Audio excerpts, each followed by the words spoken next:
Bueno, hoy vamos a analizar los 365 días de una nueva etapa del conflicto en el Donbass, y como ustedes pueden ver hay dos interpretaciones, dos miradas que se contradicen totalmente. En esta primera parte de la clase vamos a analizar cuáles son los aspectos en los que se contradicen ambas lecturas, y así podremos hacer un buen ejercicio de pensamiento crítico. Inicialmente, empecemos con la mirada rusa. Ellos no le llaman invasión, sino que le llaman operación militar especial. ¿Qué significa eso? Que una invasión culpabiliza a Rusia. En cambio, el concepto de operación militar especial significa otra cosa.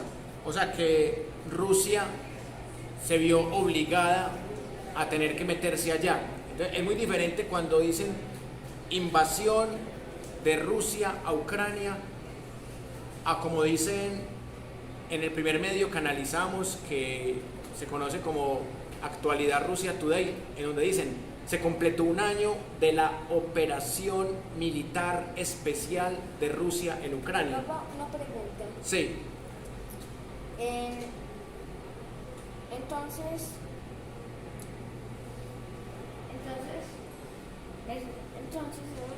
significa, ¿tú qué crees? ¿Que si es una operación, que si es una invasión o que es una operación militar especial?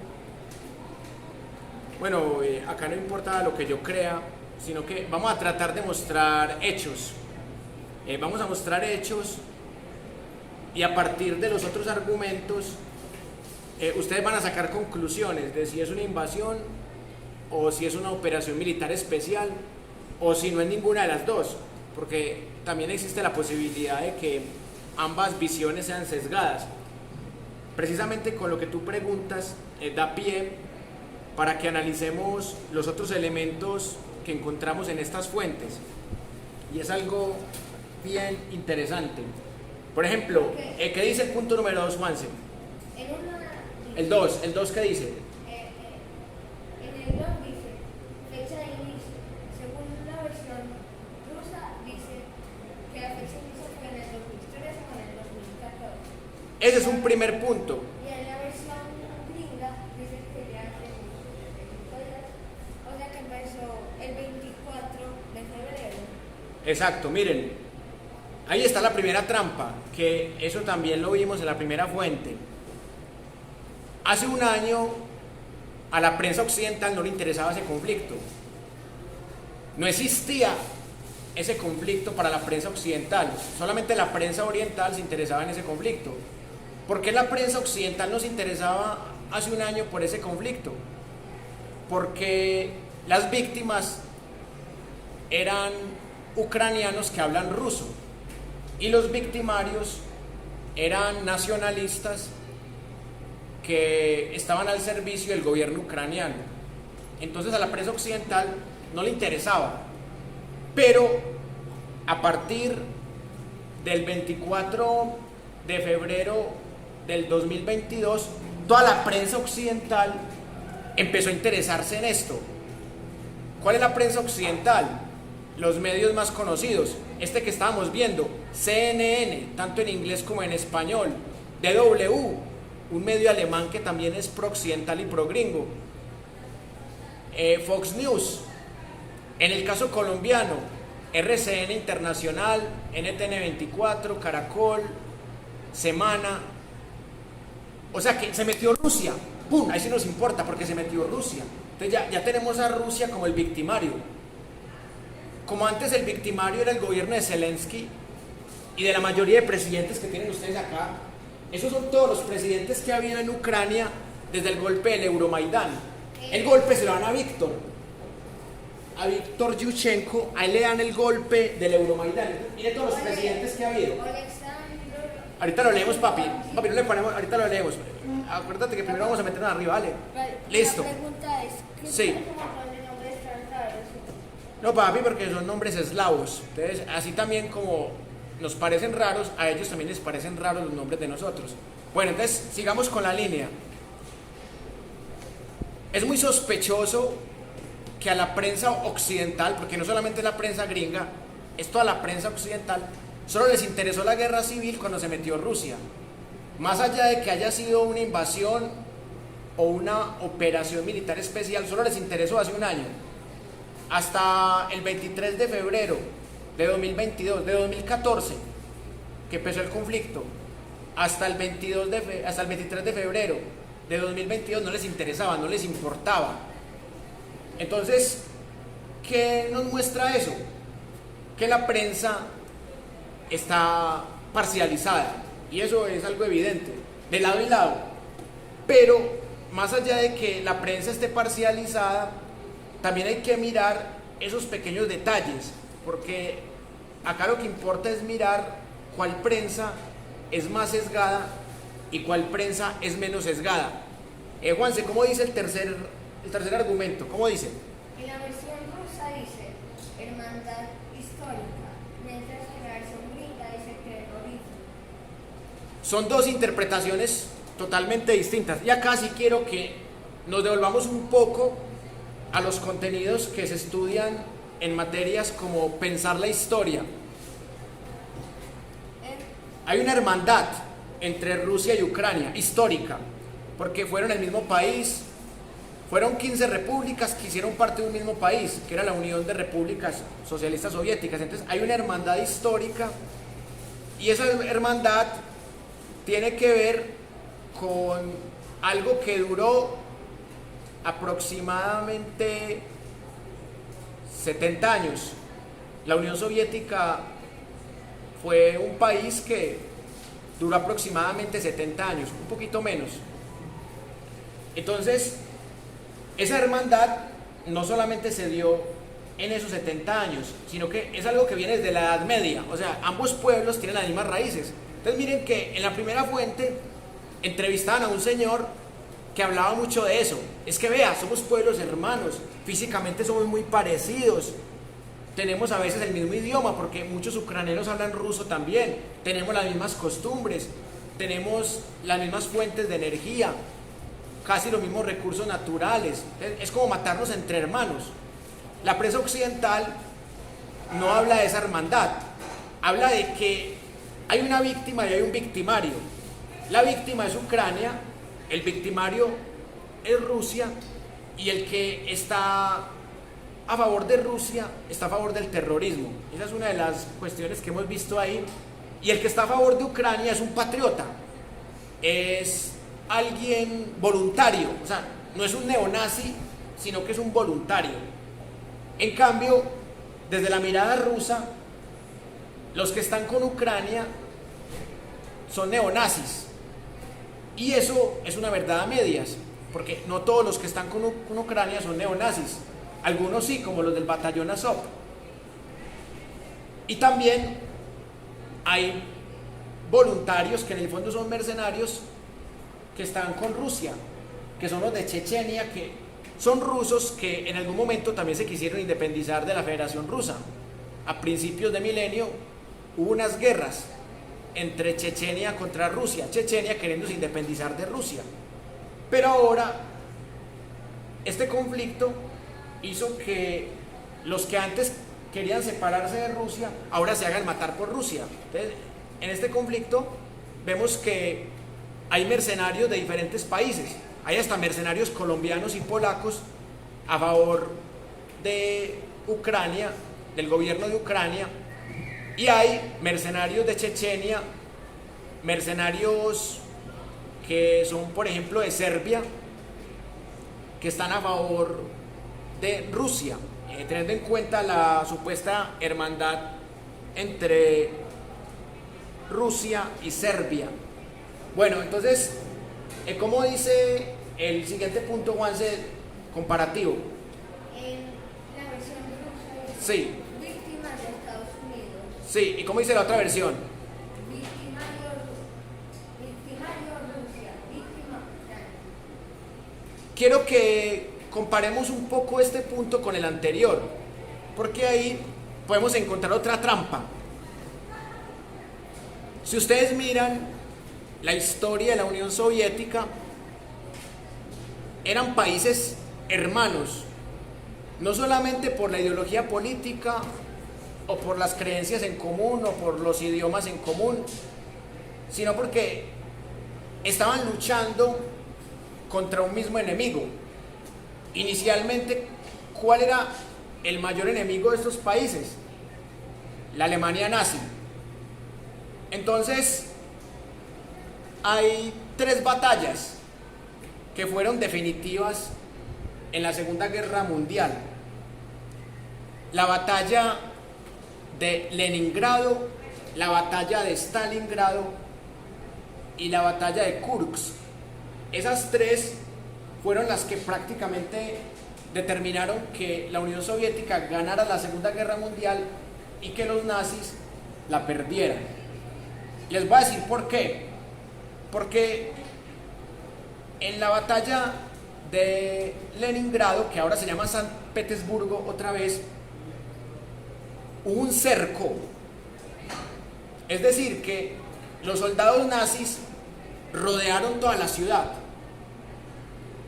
Es una ciudad de 3 millones de habitantes para esa época. Entonces los nazis cercaron toda la ciudad y empezaron a desabastecerlos. Es decir, los querían matar de hambre. O sea, la orden que dio Hitler es: esa ciudad es en honor al ídolo de ellos, que es Lenin.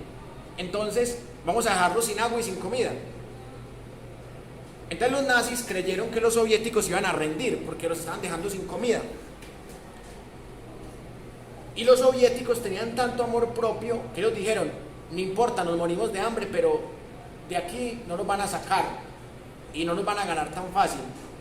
Entonces las mujeres empezaron a hacer tanques de guerra, mientras que en Alemania las mujeres no hacían nada, no se metían en la guerra. Las mujeres soviéticas empezaron a meterse, a decir: bueno, vamos a hacer tanques.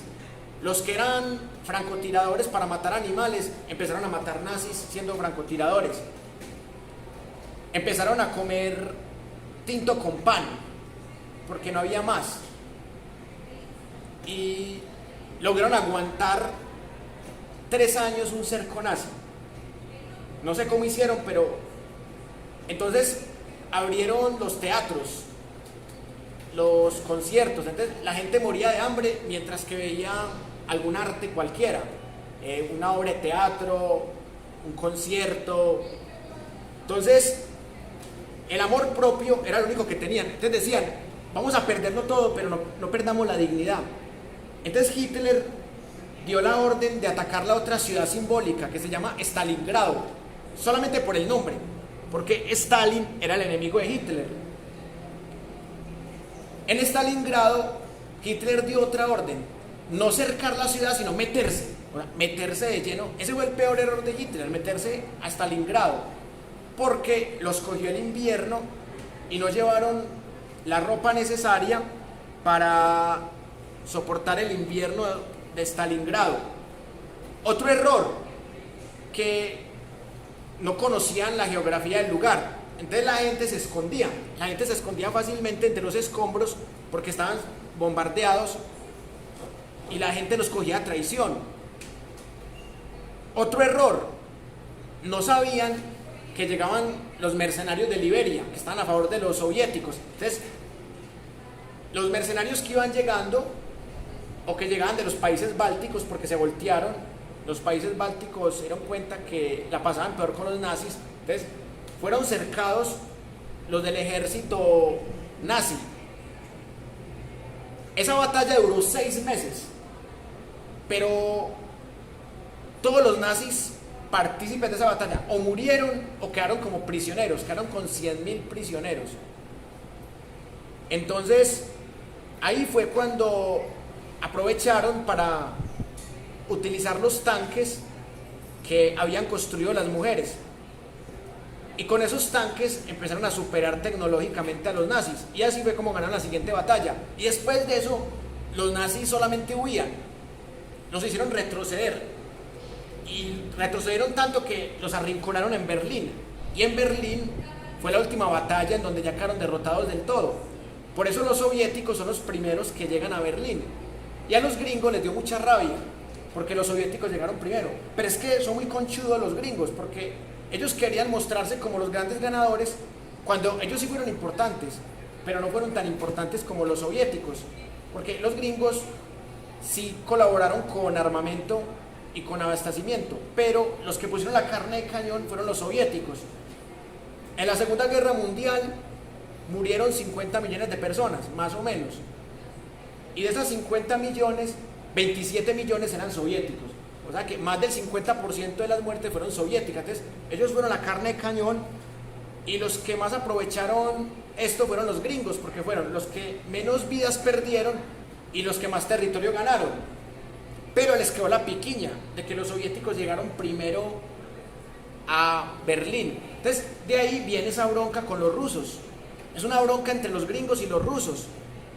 Entonces los rusos, cuando se desintegra la Unión Soviética, que se desintegra por varios errores, primero porque la economía colapsó, la economía planificada de ellos fracasó. Segundo, porque ellos querían imponer el ateísmo por la fuerza, y por eso querían acabar con todas las iglesias ortodoxas en Rusia. Entonces cerraron iglesias, y eso también hizo que hubo gente que les cogiera pereza. Se metieron a Afganistán en una guerra contra el Islam, porque ustedes saben que había 5 países asiáticos que podían ser conquistados por ese Islam de Afganistán. Entonces, así como los gringos no tuvieron éxito en Vietnam, los soviéticos no tuvieron éxito en Afganistán. Entonces cometieron muchos errores, y por eso se termina desintegrando la Unión Soviética. Entonces, cuando la Unión Soviética se desintegra, Rusia le dice a Estados Unidos, bueno, yo quedé muy mal, no quiero más problemas, pero lo importante es que no me vaya a meter más peligro, o sea, que no meta en la OTAN a países que hayan hecho parte del Pacto de Varsovia. Y los gringos le dicen que sí, y luego los traicionan. Entonces mire, los nazis ya los habían traicionado con el tratado Ribbentrop-Molotov, que lo violaron al invadir los países soviéticos. Ahora los traicionan los gringos. Entonces miren, la prensa gringa nunca dice esto, nunca dice las traiciones de Estados Unidos, nunca habla de las invasiones de Estados Unidos, que son muchas más. Si Rusia tiene 10 invasiones, contando también la época de la Unión Soviética, Estados Unidos tiene más de 60 invasiones. Entonces cuando Estados Unidos se metió a Afganistán, se metió a Irak, se metió a Libia, se metió a los Balcanes, no lo llamaban invasión, lo llamaban misión humanitaria. Es que no, es que Estados Unidos está en Irak en una misión humanitaria. Mataron 1 millón, pero es que era una misión humanitaria. Entonces mire, los rusos lo llaman operación militar especial y los medios gringos lo llaman misión humanitaria. ¿Cuál más manipulador de los dos? Entonces acá es donde yo quiero que lleguemos a la parte del presente. Los rusos tienen cierta piquiña con Estados Unidos, porque Estados Unidos hizo gran amistad con Ucrania, sin meterlo a la OTAN, pero hizo una amistad muy profunda, y los últimos presidentes de Ucrania, que son esos que están acá, esos últimos presidentes de Ucrania, que el último es Zelensky, todos son amigos de Estados Unidos. Entonces empezaron a hacer acuerdos de laboratorios, acuerdos de armas. Por eso también Putin se aprovechó de que estaban matando los rusoparlantes en el Donbass para meterse hace un año, porque él dijo, son puros presidentes títeres de Estados Unidos. Por eso la última tesis es que no solamente hay neonazis ucranianos en el Donbass, sino que hay una latinoamericanización de Ucrania. Es decir, que volvieron a Ucrania un patio trasero como lo de Latinoamérica para Estados Unidos. Esa es la tesis rusa. Pero la tesis de allá dice que es que cuando un polaco pelea a favor de Ucrania es porque está defendiendo la patria. Pero los polacos sí tienen razón para tenerle rabia a Rusia, porque tienen rencillas desde la Segunda Guerra Mundial y desde la Guerra Fría. Otro pueblo que también tiene ciertas heridas con los rusos, Finlandia, porque Finlandia también fue invadida por la Unión Soviética en la Segunda Guerra Mundial. Entonces, es normal que Polonia, Finlandia, lo que era Checoslovaquia, ¿en qué se convirtió Checoslovaquia? Se convirtió en lo que ahora es República Checa y Eslovaquia. La antigua Yugoslavia también puede tener, por ejemplo, Croacia. Croacia tiene rencillas con Rusia y Serbia tiene amistad. Y hay una enemistad entre dos de la antigua Yugoslavia, que son Serbia y Croacia. Otro ejemplo, Rusia también invadió a Hungría cuando era la Unión Soviética. Entonces también hay una rencilla de cierto sector de Hungría. Entonces Estados Unidos se está aprovechando de esas viejas rencillas para ponerlos a su favor. Algunos los meten en la OTAN y otros no los meten en la OTAN porque ya es muy peligroso. Meter a Ucrania en la OTAN es muy peligroso porque podría ser la Tercera Guerra Mundial, pero sí les colabora, les pone presidentes títeres y eso es el reclamo de Rusia. Pero una fuente occidental nunca te va a decir eso.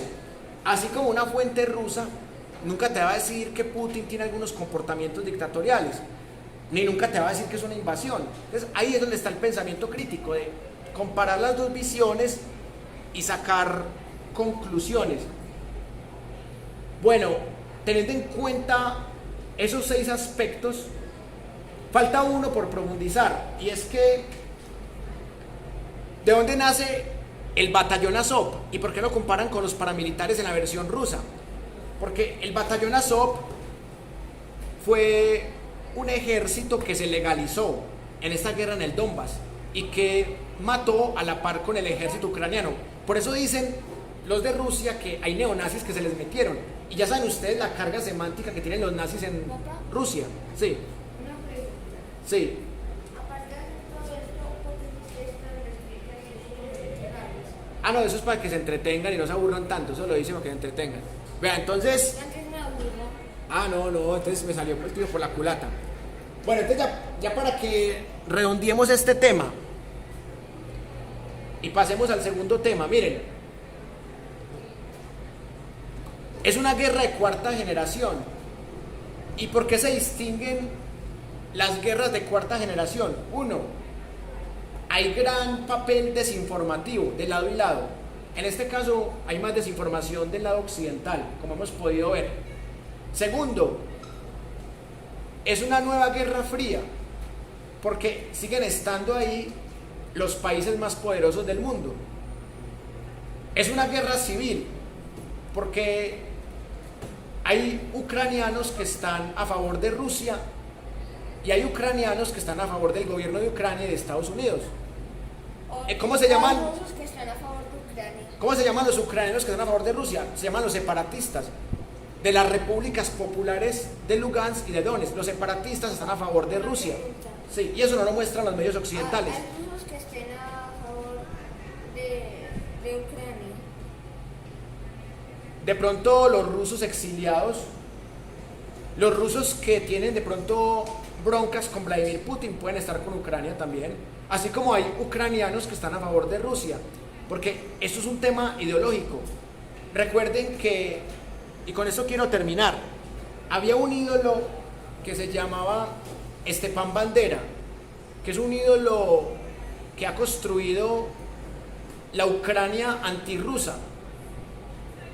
Y ese ídolo fue un tipo que tuvo simpatía con los nazis y que fue asesinado por los soviéticos. Entonces, estos últimos presidentes han tratado de recuperar a Stepan Bandera como un ídolo. Entonces, eso ha hecho que el nazismo se haya resemantizado y que se haya visto a la Unión Soviética y a lo que queda de la Unión Soviética, que es Rusia, como algo malo. Entonces, este ídolo, Stepan Bandera, él creía que los ucranianos eran mejores que los rusos.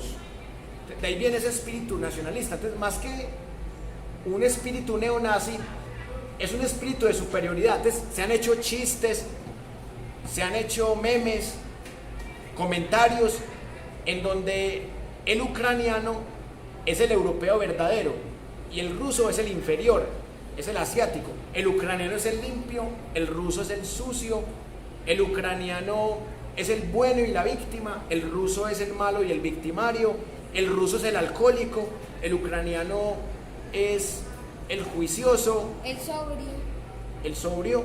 Entonces, se ha creado una guerra entre países hermanos. Vea, pasa lo mismo que con Venezuela y Colombia, y con esto termino este punto. También se ha hecho creer que el venezolano está por debajo del colombiano porque el venezolano es chavista. El colombiano uribista está por encima del venezolano chavista. En Venezuela, por ejemplo, no hubo falsos positivos. Yo estoy hablando con una venezolana que se llama Amanda Urdaneta, es antichavista, y me dijo, no, allá eso de falsos positivos no hubo. Sí hubo represión a la protesta, o sea que muy parecido a lo que pasó con Duque, eso sí pasó, pero algo tan atroz como los falsos positivos en Venezuela no ha habido.